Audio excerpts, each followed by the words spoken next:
Baik Pak, selamat malam. Nah, Sebelumnya, perkenalkan kami adalah mahasiswa Institut Teknologi Kalimantan.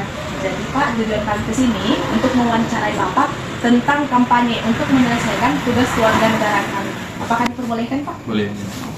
Oke Pak, langsung saja ya Pak ke pertanyaan yang pertama. Menurut Bapak, strategi kampanye apa yang paling efektif dalam menarik perhatian pemilih lokal pada Pilkada 2024? Mungkin bisa dimulai dari Bapak. Menurut saya kampanye yang efektif itu pendekatan dengan masyarakat setempat dulu, bikin panggung ya, artinya seperti itu, tidak seperti yang di jalan-jalan seperti dahulu itu kan kampanye di jalan raya hanya membawa masanya gitu. Jadi tidak menyampaikan program apa yang akan disampaikan, visi-misinya tidak tersampaikan, hanya hura-hura di jalan. Nah, menurut saya yang paling efektif ya mungkin disampaikan program visi dan misinya yang disampaikan pada masyarakat. Jadi masyarakat yang memilih apabila dia setuju dengan visi misinya berikan. Saya pribadi melihat kampanye itu akan lebih efektif ketika dibagi menjadi dua. Seseorang dengan umur yang relatif masih muda sampai yang tua. Jadi menyasarnya dua generasi seperti itu. Itu disesuaikan dengan isi kampanye disesuaikan dengan umur. Jadi kalau kemarin sempat ada balapan yang diselenggarakan untuk kampanye, seperti itu untuk memikat suara dari anak muda, Pak ya. Seperti itu. Dan untuk yang generasi selanjutnya seperti jemput bola seperti kemarin, datang ke wilayah-wilayah, kantong-kantong suara untuk ya datang dan ini menyampaikan visi seperti itu. Pertanyaan yang kedua, menurut Bapak membedakan informasi yang valid dari yang tidak, dari yang valid atau yang tidak valid dari kampanye pilkada itu apa? Menurut saya yang valid, saya percaya kepada orang yang menyampaikan itu bukan katanya. Jadi kan kadang katanya si A, katanya itu saya tidak suka, karena saya mau dengar yang bicara, saya tahu orangnya dan saya sudah mengenali orangnya, itu yang bagi saya yang saya percayai. Jadi saya kalau berita yang katanya dari orang katanya saya tidak percaya, itu yang saya tidak mau. Saya setuju dengan Bapak.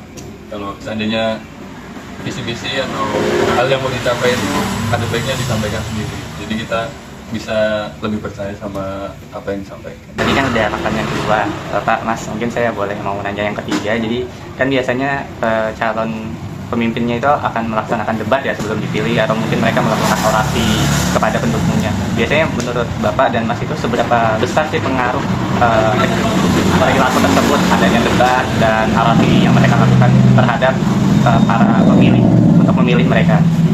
Dari pendapat saya atau tadi, kita bisa menilai dengan cara pembicaraan calon tersebut, dengan bicaranya, tingkah lakunya. Kalau bagi saya, apabila orang itu pemarah, mudah tersinggung, itu tidak cocok menjadi pemimpin. Juga saya tidak senang apabila satu pasangan paslon bisa menyerang secara pribadi, bukan visi. Jangan visi itu kita mau dengar visi misi program mereka apa yang akan dijalankan 5 tahun ke depan. Tapi kalau dia hanya menyerang secara pribadi personal, itu saya sangat tidak menyukai. Itu saya pribadi. Saya berpikir bahwasanya debat calon pasangan itu sangat bagus ketika kita bisa mengerti dalam apa yang mau dibawa sama calon ini. Kalau seandainya orangnya cuma menyerang orang lain, paslon lain secara personal, ya bisa dilihat sendiri lah seperti itu. Pertanyaan yang keempat ini, menurut Bapak dan Mas, apa sih yang paling penting dari para calon? Apakah program yang mereka bawakan, atau mungkin image yang mereka punya, kayak personanya mereka atau pribadinya mereka? Lebih penting yang mana menurut Bapak dan Mas? Bagi saya yang paling penting ya visi dan misi mereka, juga pembawaan mereka para calon tersebut. Ya, visinya bagaimana untuk 5 tahun ke depan, apa cuman yang sudah ada mau digali lagi, atau dia mempunyai program baru yang belum ada diadakan, yang sudah baik itu dilanjutkan, kan begitu kan. Jadi jangan sampai dia, kalau kadang-kadang suatu paslon itu ada yang merencanakan yang kayaknya belum ada, jadi yang sudah ada kadang-kadang diganti programnya, jadi akhirnya dari nol kembali ya kan. Kalau sudah memang yang ada yang sudah baik dilanjutkan, yang belum ada ditambahin, itu lebih baik. Saya rasa begitu.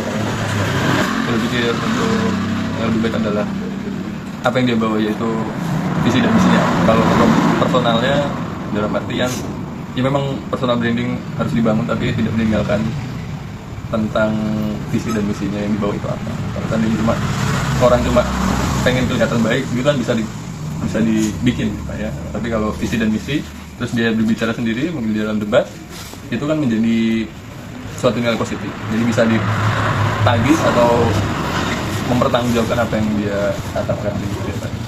Menurut Anda, strategi kampanye apa yang paling efektif dalam menarik perhatian pemilih lokal pada Pilkada 2024?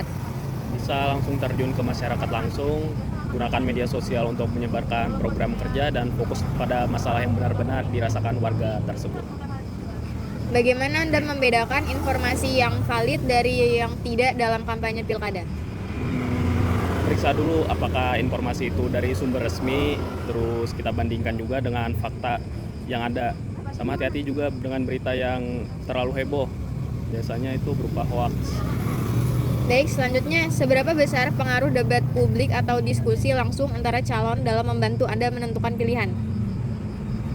Debat itu penting untuk melihat kemampuan calon menyampaikan ide, rencana, dan karakter mereka.